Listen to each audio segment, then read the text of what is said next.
And we're going to say welcome to our third panel of the day. We want to welcome the Wade family. You guys want to introduce yourselves to our attendees that are watching here? Who all we got? Let's see. We got me, Martheus Wade, and Anakin Wade. You can just see his hair basically over the. Hey, and I'm Janet Wade. Hello. I was gonna say, Anakin, you've got the coolest name. I like that. Anakin's so big, man. Yeah, he's grown up. So his first Superman celebration was actually he was only a couple of months old. He was only a couple months old. So this is actually my first one. So you really? You beat by a couple of decades actually. Really? Wow. This is gonna be my first one, and then as I tell people, that lovely thing called 2020 hit, and then everything went to pot. Yeah. But we're glad to have you guys with us. We're delighted to have you with us here. You guys are comic book artists for folks who who aren't familiar with your work. I'm just learning about you guys myself. We just became Facebook friends this week, and I'm looking forward to meeting you guys because, like I said, you guys do comics for kids, which I think is awesome. Mm-hmm. But tell us a little bit about the books that you guys do. You want to go? You want me to go? You go ahead and go. Well, we do.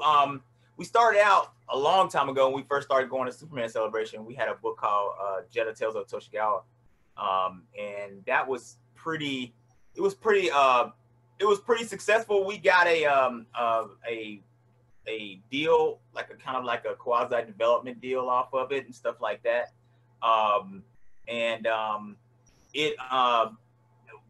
It was really adult like comic book, and we ended up having we knew we were going to end up having Anakin. We wanted to do something that was still in that same vein, but do something that was a little bit more kid friendly. And that was just fun. So we ended up doing the stories that I initially before I did Jedi, I wanted to do these like ninja stories, but they were with a younger version of the characters. I just went back to that same idea and then just writing stories and stuff like that, and it ended up being developed as Shinobi Ninja Princess. So that's where we are now with Shinobi Ninja Princess, and we're doing the rounds. You know, the books have been gone through scholastic book fairs. It is in bookstores across the U.S. and on Amazon and on Comixology and stuff, and it's been doing really, really, really well. So hopefully, fingers crossed, next step would be like animated, series would be really, really cool. So that's what we're working on. Hopefully. So. That's awesome, guys. I was going to say, that is the discussion I've had with several of my friends that are in the industry, that there are so many companies like DC and Marvel. They are just, it's like, put books out for kids. That's the low-hanging fruit right there. I mean, that's your audience you should be going for right now. Right. And it's really kind of fallen to like some of the indie creators to come up with really good stuff for kids. Right. Yeah, and that's kind of what we felt like we were. I've always been the type of dude to like I don't like going the same way that a lot of other people go. You know what I mean? Like, so when we started doing, like, say when we first came out, we were like, oh, we're gonna do Jedi Tales of Toshigawa, but we're gonna do it as trades.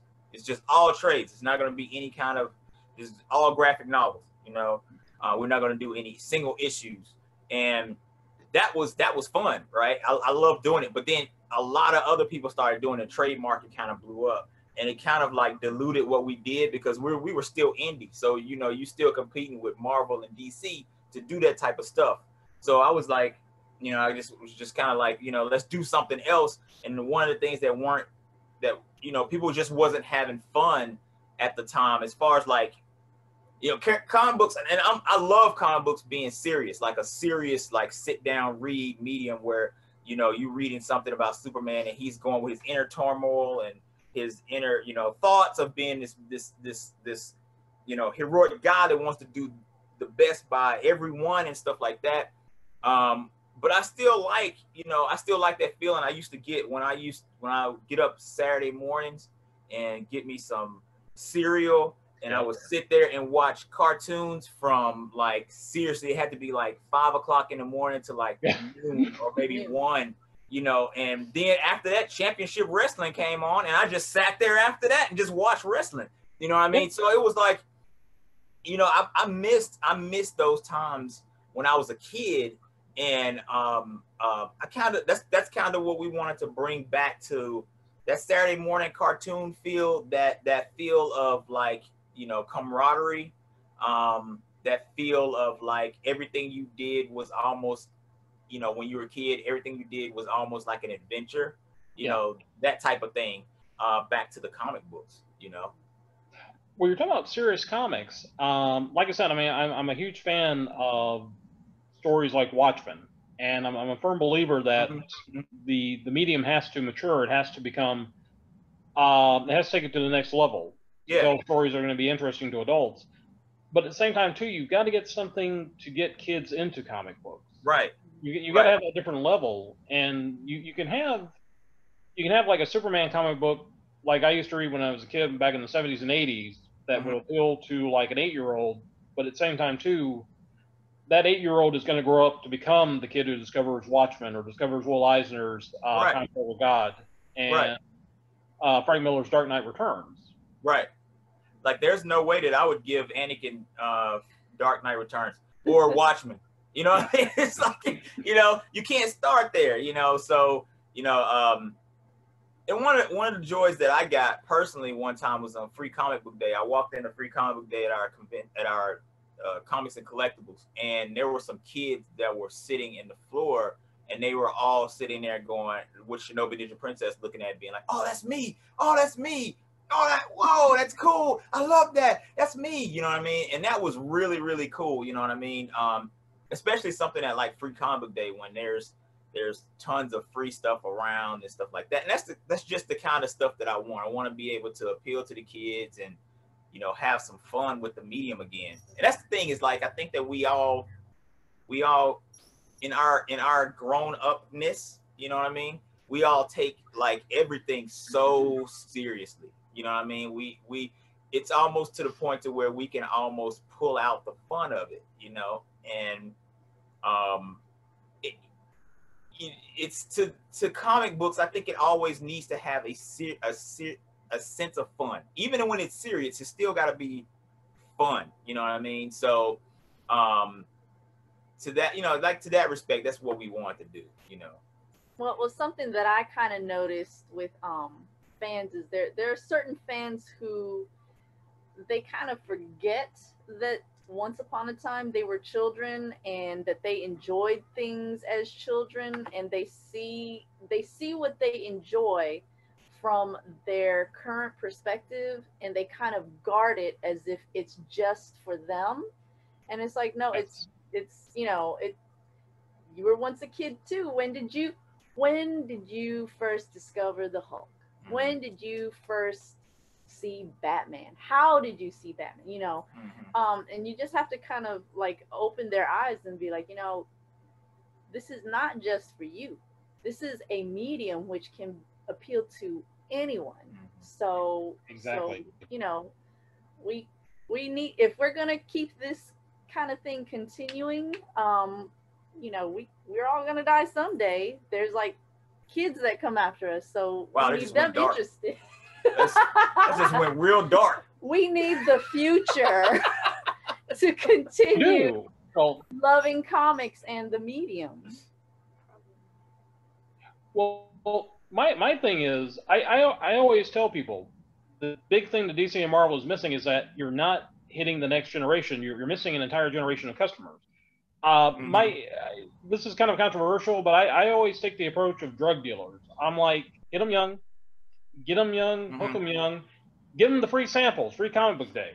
Then move them up to the heavy stuff. It's like, okay, you love comic books? Guess what? We got some short stories. You like short stories? We got novellas. You like novellas? We got some novels. Yep. If you hit Russian epics, Russian epics gonna blow your mind. And you get them in there. I mean, the thing is, it's like a drug dealer going, well, we're not going to get out of the preschool or anything like that. We're going to get the guy who's already got the $400 heroin addiction already. It's like they're hitting guys like me, and the thing is, they're making books for me that I don't want. I want the books I had when I was 8 years old. I want the books that made me a Superman fan and a Batman fan. The books that inspired me, like you said. And as a writer myself, doing kids comics for Golden Kid Comics Company, I helped to co-found. I'm enjoying writing superheroes for kids now because that reminds me of what superheroes are all about being inspirational and about being something that kids can look up to and aspire to be. Mm-hmm. Yeah. And that's the fun part. That's the fun part of doing comics. I just think that we need to be able to stick more to that fun part of doing comics a little bit more, you know. Yeah. And I don't know if you've noticed it with conventions. I know myself, like I said, doing Golden Kid and also doing, I worked with Campfire Graphic Novels, which is coming out of India. We used to do adaptations of different classic novels and such. And I would get parents coming up to me going, thank you for doing something that's kid friendly, because they're looking around trying to find something for the kids and they're like, well, we can't buy that because that's too graphic, that's too gory, and we just can't do that. So. Yes. We actually we had my first experience with doing Shinobi Ninja Princess, like, really tell you the truth, was before let's say, so before it was published, I planned on doing it as a comic strip and a web comic on the web, and for free and everything else. I thought for sure somebody was going to blow the back of Tom Troll's head off here. I think we got somebody unmuted, so.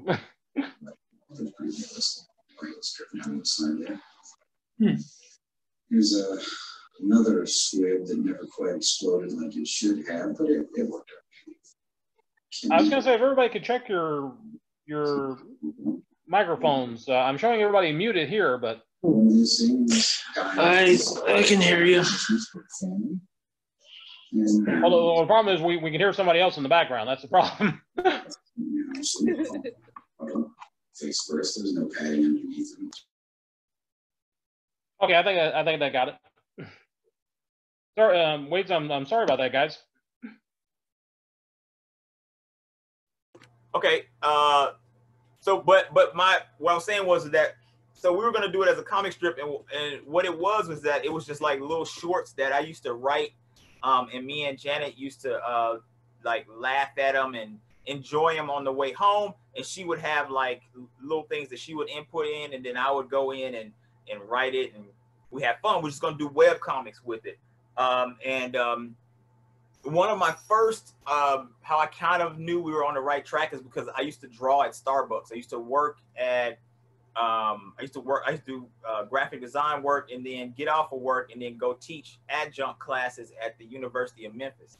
And in the middle of that, in between those, I had like maybe like 45 minutes to an hour break.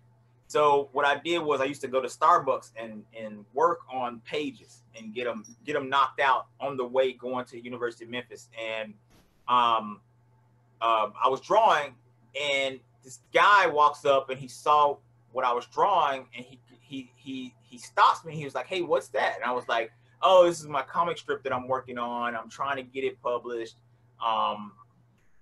You know, hopefully we can make something out of it." And he looked at it and he goes, I just really want to say, man, I was watching you draw it for a while. I just really want to say thank you for doing it, because I have daughters and I want them to get into comics, and I don't know what to give them right now. And to see this, you know, it gives me like, you know, hope that there's going to be something out there soon. And man, I was like, wow, that's the kind of feeling that I wanted to get. You know what I mean? I wanted to be able to get that type of feeling of you know, lack of a better term, hope. You know what I'm saying? And fun. You know, for not just kids but adults too. You know what I mean? And having him say that, I knew I was on, you know, a quasi right track. You know. Yeah. Well, like I said, I came up when Dark Knight Returns was coming out and Watchmen came out. I was like 16 years old when those books came out. And I remember every guy I knew that was in the comics that were my age or just a little bit older, they were excited when Dark Knight Returns came out because everybody was like, yeah, this will finally get everybody to forget about Adam West and that Batman series from the 60s. Right. Because a lot of them were guys who were like, well, comic books are mature, they're adults, and we just got to make people stop thinking about all the silly stuff. And deep down, I think as you get a little bit older, you mature and you start getting wiser, you start to realize the Adam West Batman wasn't a bad thing. Right. We need more Adam West Batman and a little less Frank Miller Batman, in my opinion. Right. Well, especially nowadays, since everybody went overboard. Oh, I know. But and Jen, I agree with what you said about they tend to forget as they get a little bit older. They start to realize they want that feeling that got them in the comic books, that hope and inspiration. Yeah. They want to look at these superheroes and say, that's what inspired me as a kid. That's what made me believe in truth and justice. Right. So yeah. Speaking of which, like I said, you guys have been guests at Superman days before. What got you into Superman as a kid yourselves, or what were some of the comic books that got you into all this? I'm gonna let Janet. Okay, well, I'm a little bit off the beaten path. When I got into comics, let's see if I could remember that far back. I remember looking at like it wasn't DuckTales, it was like Scrooge McDuck. Oh yeah. But this was like before I could even read. So I remember seeing comics that I guess my dad had kept in a drawer, and I couldn't read, so I was just following along with the pictures and making up the stories as I went. And oddly enough, was it Will Abner? Will Abner was in that drawer too. So, yeah. But okay. So, when I was actually getting into comics the medium, it was when I was in high school, and it was with the X-Men. So, I don't want to like I don't know how this looks on me, but I have never actually been into like Superman comics because wow, because I was never I never had access to it. But for me to have access to like the Superman character, of course Superman was like on Super Friends on Saturday mornings, and then later on it was the Batman Superman Power Hour on the Kids WB, you know, and they had like great animation. That was like wonderful animation, yeah, with Bruce Timm and stuff around that time with the great stories. So I can't technically say that I have read a Superman comic. Horrible. Jen, I got to admit, I'm a little shocked. I'm a little hurt, but you seem like a very nice lady, so I'm going to let it. I say that we vote her off the ship. No. Wait. Okay, this is going to seem like better late than never, but better late than never. He actually got me the latest. Was it the first trade of the first part of the story of Superman Fights the Klan? Yeah. Yes. With is his name Gene Yuen, who illustrates and writes it, and he worked on Avatar: The Last Airbender graphic novels. So I actually just reposted those episodes last night on my Facebook page. The original radio. Yeah. I wanted to take a look at those. I saw that. I wanted to take a look at those when I had the time. There was something about a radio station in Wisconsin. They started banning the old radio dramas because they thought there was questionable content. And I'm like, yeah, like Superman fighting the Klan. That's real questionable. It's like right. But again, better late than never. And like I said, you did name your child after one of the cool Star Wars characters. So I can.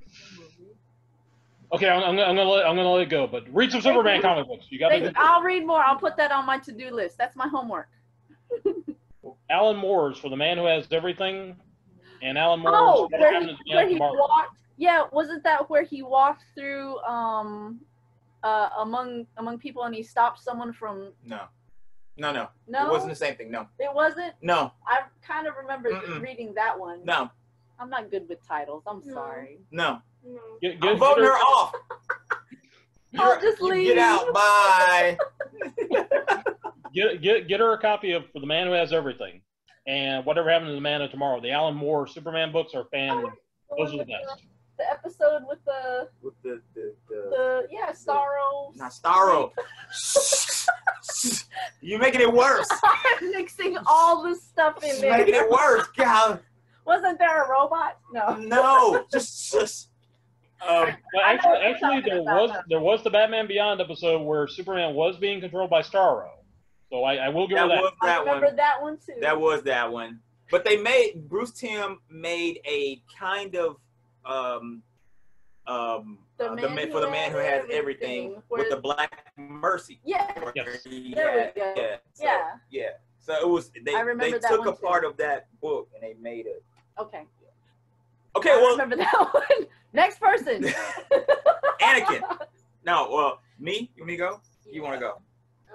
Oh. All right. So me, my Superman books, tell you the truth, came from the Superpowers. No, I take that back. Even before Superpowers was the Kurt Swan books. Yes. Was the Kurt Swan books. But I didn't, because back in the day there was no there was only the spinner racks, and sometimes in the spinner racks you miss issues.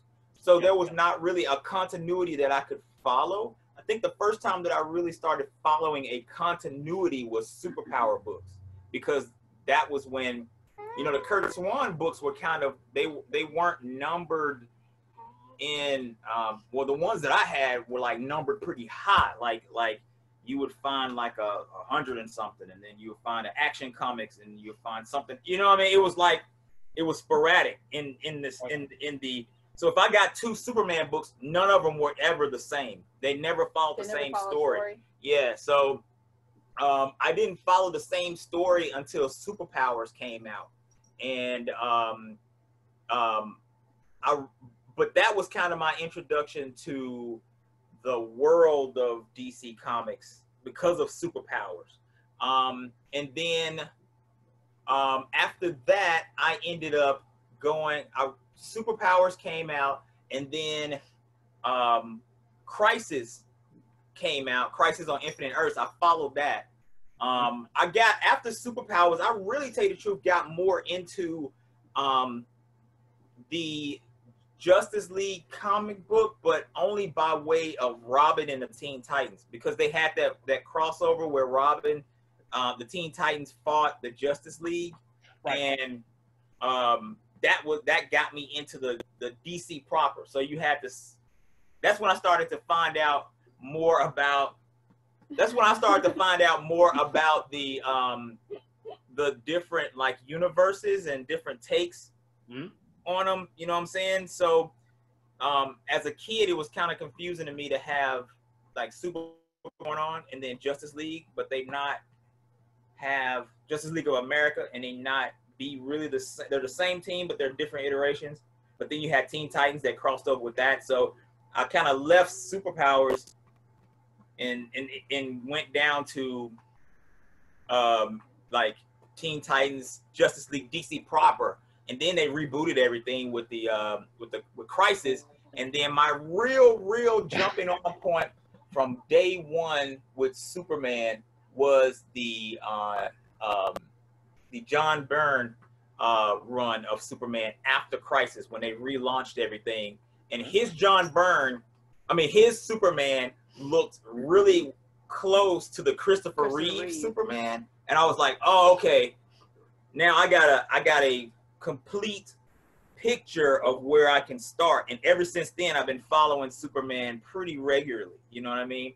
I've been following him pretty regularly, all the way up to I'll fall off, fall back on, depending on who's writing and whatnot, or who the artist is. But all the way up to the New 52, and then the 2 Supermen that came out of New 52 and Rebirth, and then the Superman getting chopped down to 1 Superman, and So what you're saying it's a lot of craziness. When you were young, you had like several versions. It was several versions. To wade through, and then it got condensed. Yeah. Into a singular, almost a singular like version. Universe. Yeah. And that's how you followed it. Yeah, it was so Superman. Really, tell you the truth, to me, before Crisis, was a if you really think about it, a series of people that just kind of looked the same and had the same powers. They acted differently from book to book, like depending on what was going on in Superpowers, his powers could be kind of dumbed down compared to what was going on from the early Kurt Swan stuff. Like the early Kurt Swan stuff, he was earth-shattering powerful. Like he would move planets and stuff. And then you get to like Superpowers, and he was getting failed by like Lex Luthor in a mecha suit. And then you get over here in Teen Titans, and Teen Titans versus Justice League version, and he's still Superman. He's still powerful, but it's like a mix between Superpowers and the Kurt Swan version. But he's a little bit more younger, maybe a little bit more hip. He has a little bit more of a romantic relationship with Lois Lane in those books. You know what I mean? So to me, it was like almost without knowing it, 3 or 4 different Supermen that I followed until Crisis. And then it was just like, okay, that's one Superman, you know? That's kind of long and short of it. You know what I mean? So that's pretty much, that's pretty much how I got into it. What about you, Anakin? The movies. And and the animated series. This is the new generation right here. Yeah. I only watch the movies. You haven't educated me. What? So that's your fault.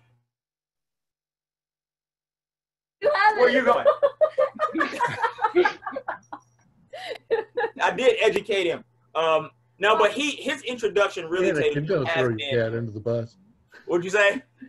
Don't throw your dad under the bus, Andy. Man, for real. What I'm trying to say. He does that all the time. We throw each other under the bus, so it's kind of like a family thing. The bus just keeps rolling. It just depends on who's up under it at that one particular time. It just rolls over. Well, again, you did name him Anakin, so yeah. See, there we go. Yeah, I get so many points for that by itself. But if you name a movie one, maybe you wouldn't throw you under the bus. I mean, yeah, but his thing was like he's more into the movies. Like I think that his first Superman movie that he saw that we showed you was Long Nail. Was the live action. Yeah. We watched Superman, like Superman 4. He was, remember, with Solar Man. Long Nail Dude. The long nail. If you do not tell me, I will hurt people. Yeah. So that was his first Superman Why did movie. you do that to him? If you do not tell me, I will hurt people. It was probably something that was on at the time, but that movie, people talk about how, oh, I hate that movie, man. That movie was fun, dude. I mean, I had fun with that movie. You know, it's the best movie. Superman got scratched on his neck and he got sick.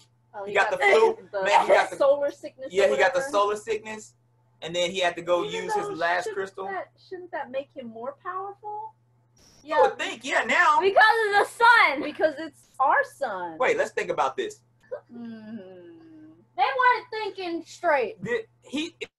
It seemed like he should be like even more powerful. He would probably get sick, like, man, something's going on, something's wrong, and then he would get even more sick, and then he would come back and be like, look, you just gave me a power up. Thanks for the power up. I'm finna go. Yeah, man. Solar Man should have been like a solar battery for him. Go ahead. I gotta go back and watch this. There's some science that I'm missing here. Talk about it online. Nuclear Man, not Solar Man. He was Nuclear Man. Oh, it's Nuclear Man. Yeah, that's true. Yeah. So yeah, it's different. It's different. Nuclear power. It was the environment. Okay, there we go. Okay, now that. Never mind. There we go. Nuclear Man. We get it. Now we know why he would get nuclear power. Yes. We get nuclear. If Okay. you don't tell me, I will. Man, that was And we messing did me up. talk in an earlier panel how the Superman speeches in Superman 4 were still really good. So. Yeah, I like I Superman can 4. joke about that movie, but it still had some good points. It had some good points. It- One of the CGI was not that great, which Anakin points out every time he sees it. The CGI. I mean, it's the product of its time. We were actually discussing that That's how I am, though. when Todd didn't show up. We were actually talking about that. And again, Christopher Reeve is Christopher Reeve. He's Superman. Yeah. Plus, I was telling him my mom, unfortunately, before she passed away, developed dementia, and she loved Superman. She'd watch Superman cartoons. She'd watch the movies. One of my happiest memories is watching Superman 4 with her on WGN at like 4 o'clock on a Sunday morning. Mm-hmm. And that was like one of the times she was fluid, and she loved it because it was Christopher Reeve. So Yeah. I have happy memories about it. Yeah. Plus, too, you got to remember this was by the time canon, and for folks who do not know what canon movies are, you didn't live through the '80s, and you missed a lot of really good stuff. And Yeah. for those who do know canon, remember they came very close to doing Spider-Man also. Yeah, they did. Oh. They did. Yes. They were super close to doing Spider-Man. And then they had there was a mix up between the budget between Superman 4 and the budget between Superman 4 and Masters of the Universe as well, because they both were doing those, I think, kind of like either really close together or almost at the same time. So a lot of the budgets were going back and forth. It's a lot of history in those movies, those canon movies like that. And canon would get money to do movies. They'd get money to do Superman 4, and then they'd make Masters of the Universe, and the Masters of the Universe didn't take off. And then Oh, that sucked. Masters of the Universe. I'll fight you on that one. That's a good one. It's got Billy Barty and fried chicken. How can you not like Billy Barty and fried chicken? Come on. Wait, are we talking about? He-Man did not have the power. The movie. That's one of the movies that he saw, and he was like, "Are we still watching Masters of the Universe? Are we still watching He-Man?" Because they were like because they went to Earth and they went to Mall and stuff like that. But I can't remember somebody. I was listening to something. It was a podcast. Somebody was, or it may have been something for this. Somebody was talking about watching that movie, and they would love to run into Courtney Cox and go like, "I love doing Masters of the Universe. What have you done since then? I don't see you anything." Oh, Just no. that one person would do that, and I would love to see that. Oh my god. That'd be funny. But yeah, you got the chick from Friends, you got the guy from Star Trek Voyager. Scott Bakula's wife is, the female lead in that. It's like, come on. Yeah. Quantum Leap, Star Trek, and NCIS New Orleans. It's like the trifecta, and she's married to that. So it's like, that's perfect. And Billy Barty and fried chicken. Who does not like Billy Barty and fried chicken? I'm sorry, I get excited about this. It was like that guy went to Popeyes before they started shooting with film. Now that was Supergirl. That was Supergirl with Popeyes. Yeah, I like that Masters of the Universe, but it could have been better. It could have been better. Again, it was canon. Canon is just... Canon is canon. Again, if you didn't live through the 80s, you don't know what canon was. Canon was... Canon was awesome. Like I worked at a video store when I was in college, and I used to push the Canon films all the time because that's what I grew up on. Yeah, I grew up on Canon movies, man. Canon movies were also the ones that they did a lot of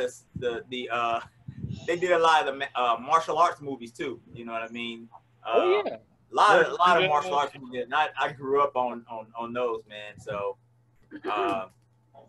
superhero cartoons on Saturday and Kung Fu Theater on Sunday, man. That was me. That was my whole weekend was set. Well, you're talking about watching cartoons at 5. We had our ABC affiliate. They'd start running old cartoons at like 4 o'clock in the morning on Saturday. Yeah. So basically, you watch that, and then they had Midnight Wrestling on right after cartoons went off, Mm-hmm. and then they were running episodes of Bonanza and Star Trek, and then if you got through the news and everything, you'd sit through Love Boat and Fantasy Island. That was your whole Saturday right there. Yeah, yeah. And then at our place, they pretty much did the same thing. They had championship wrestling right after that. Then they had the news, and then late at night, I remember this. I used to watch Soul Train, and used to have like dancing and stuff like that. And then right after that, Soul Train went off. They played Batman with Adam West. Soul Train. Man, and that was like by the time that happened, after that, I was by the time that happened after that, it was like 12 o'clock at night. You know what I mean? And I was like, I was done. You know what I mean? I was done. So yeah. Saturday used to be awesome. I can remember actually being a kid, being like 13, 14 years old. I would actually wake up Friday morning for school, come home, start watching TV, and wouldn't go to sleep until like Sunday night. Because all the good stuff was on the weekends. That's when they ran Star Trek, horror movies, yep, cartoons, wrestling, yep, the martial arts films. I mean, that was when all the yep, fun stuff was gone. Yeah. That's the feeling that we want to share with Anakin. You know, I would love to be able to take him back to that time of let him just veg out on having fun. There's a magic period where I grew up where we didn't have VCRs, we didn't have on-demand streaming, and it's like if something came on at 4 o'clock in the morning, you wanted to see it, you had to stay up. We're taking down now, so I'll be back in a minute. Okay. But no, like I said, if you wanted to see it at 4 o'clock in the morning, you had to stay up and watch it. And I envy kids today that have like the streaming services and can watch anything they want to, but at the same time too, they'll never know that joy of like looking through the TV guide, looking for movies and TV shows, right, and finding them. So. Right. You just jump it up. You just jump it up and be like, oh snap, you know, they're gonna show, you know, a whole week of Superman or something like that, or oh man, you know, just being happy. You know, one of my happiest memories was being 15 years old, and we had 2 UHF stations in my hometown. During the weekday mornings, they were showing the Planet of the Apes films based on the TV series, and then the other UHF station was showing the Planet of the Apes, the actual movies themselves. And they were both doing Ape Week at the same time, so it's like watch one Planet of the Apes movie in the morning, and then watch the other one at night. And that was my childhood. So, comic books and old movies and TV shows. That was me. Yeah, I saw Carlin just put Dutch Mantell up there, man. Dutch Mantell, boy, that dude. I used to hate seeing that dude coming, man. I used to be like, when I was watching wrestling, and like somebody was doing an interview or something, and they'd be like, oh, and here comes Dutch Mantell to say what he has to say. I was like, oh man, something's gonna go down. Like he was gonna have a bullwhip. He was gonna be beating somebody over the head with a chair. He's gonna choke somebody out. You know, it was just like, yeah. Really, ironically, and this goes to this kind of goes to this. This is off the subject, on the subject, but I actually got a chance to live a dream because I worked at up until recently. I worked at AutoZone Park, and I did graphic design for them. But I also helped them do some theme nights and things like that. And one of their theme nights was wrestling night. And I got a chance to come up with the wrestling material, the storyline for the night. I got a chance to sit in on the wrestlers' meetings. I got a chance to kind of play promoter and talk to Lance Russell, and I mean not Lance Russell, Dave Brown. Talk to Dave Brown and tell him, hey, you know, I got a chance. I can tell him that I got a, you know, that I was able to. You know, this is what you're going to be doing for the night. This is what this person's going to be doing for the night. You know, it's a lot of, it was really fun. It was like really living out a dream. You know what I mean? Talking to Coco Beware, you know, and talking to, you know, Jerry Lawler was there and trying to scope out how he was going to interact with our mascot Rocky and coming up with how the finisher was going to be. It was really fun. It was really fun. I got a chance to live a dream doing that. You got to produce a wrestling show. I got to produce a wrestling show. A Memphis wrestling show. Saturday morning wrestling show. Memphis wrestling show. And we even had the baseball game started with the traditional doom doom doom doom doom with the guy the two wrestlers, statues. yeah, two wrestlers fighting at the wrestling statue, going around on the Lazy Susan. Awesome. So that was fun. That was fun. Well, if you ever need a wrestler for any other shows, I have a friend of mine, Mike Phillips, I was hoping he was going to be able to join us this weekend. He wrestles under the name Seymour Snot. He's the wrestling geek. Oh, yeah? But he's a huge Batman and Superman fan. I was hoping he was going to be able to join us this weekend. Hopefully he will eventually. But I've seen some photos. I've actually got some autographed photos of him as Seymour. And it's, it's a great character. Seymour Snot sounds like a Garbage Pail Kid name. Well, it's really cool because he's got like the glasses with the tape on it and the dorky shirt, but he's got like the Batman tattoo on the muscular arm and everything. So. Ah. And I was noticing the time. We've got to get ready for our next panel coming up. We want to have some time for everybody and everything. I want to ask you guys to let folks know, how can we find your comic books? How can we find you? What's your website? Well, our website right now, we have Toshigawa Universe.com, and it has our store on there as well.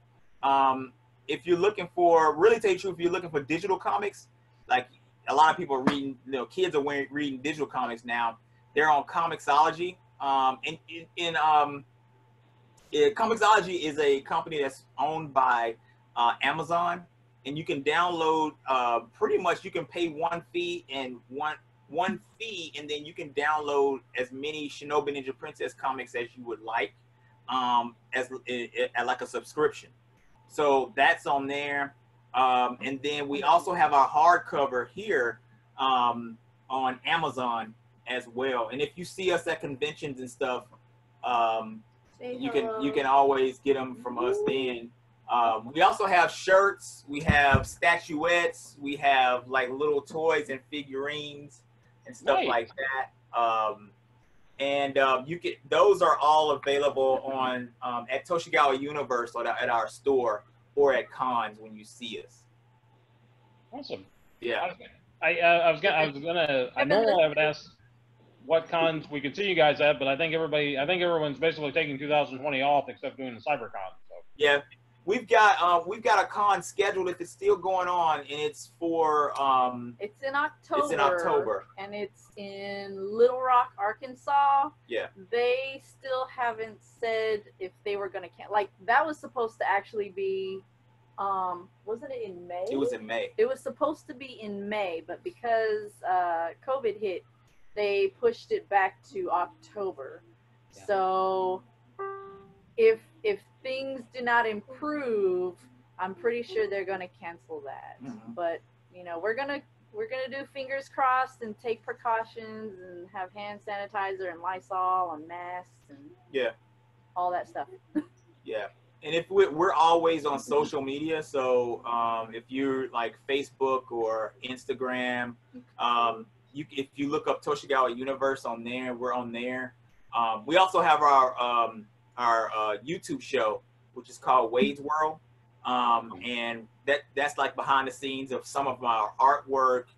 Me and Anakin play video games together, and it's a new channel, so don't. Yeah, it's a new channel, so you can go there and just sign up, subscribe, and me and Janet do artwork there as well. And we have some special guests, like we had Michael Jai White on there and stuff like that, and hopefully we'll have a little bit more special guests as we go to cons and stuff, and we do some behind the scenes at the cons that we go to, because we do a lot of crazy stuff. Between me and Janet and Anakin and our friend editor Kevin Williams, we're crazy behind the scenes, and that's where most of the fun takes place, is behind the scenes of these conventions. So they'll be there. You get to see that on Wade's World as well. Well, I was gonna say, if you're not crazy, you shouldn't be making comics. That's my opinion. It's like the old joke about you don't have to be crazy to work here, but it helps. So. Right. So, well, I was gonna say, we've also got we announced your panel at the Facebook page. If you guys want to post any links there where people can get the books at too, please by all means feel free to. Okay. Thank you. Wade family, I just want to say thank you guys for joining us. Thank you for being our guest, and I'm looking forward to talking to you guys more because, like I said, I do kids comics too, and I'd love to talk to you a little bit more. And it's always great to meet the other folks in the industry that are looking now for the kiddos. So yeah, well, just let us know when. Like I said before, and we can talk. I'm always eager to talk to other comic book guys and stuff in the industry. So awesome, man. Great. Well, guys, thanks again. I appreciate it very much. And like I said, we're going to be doing some panels coming up next. We've got the why can't they be super friends, which is basically why can't Superman and Batman be buddies. If you guys want to join in on that one, you're welcome to. We'd love to have you. We're looking for more panelists. And we had a panel scheduled for 5 o'clock today. Charlie was going to do a thing on super hair for costuming, I guess. And it's gotten pushed back till next tomorrow. So we're actually going to replace that with a panel about who's the best live-action Superman. Ooh. Reed versus Reed. That sounds like a fight. That's a fight right there. Like everybody's going to be... Everyone be nice. Bane versus Devil. I know, Ralph right? versus Ralph. So we're gonna have some fun with it. So right. It'll be fun. It'll be fun. We're going to keep the lights frothy. So. But anyway, I'm going to go ahead and stop the meeting right now so I can get ready for the next one. But again, thank you guys for showing up. We appreciate that. And it was a pleasure meeting you guys. You're welcome. Thank you. Guys, take care. See you later. Hey, guys. I can find the... There we go. How's it sticking?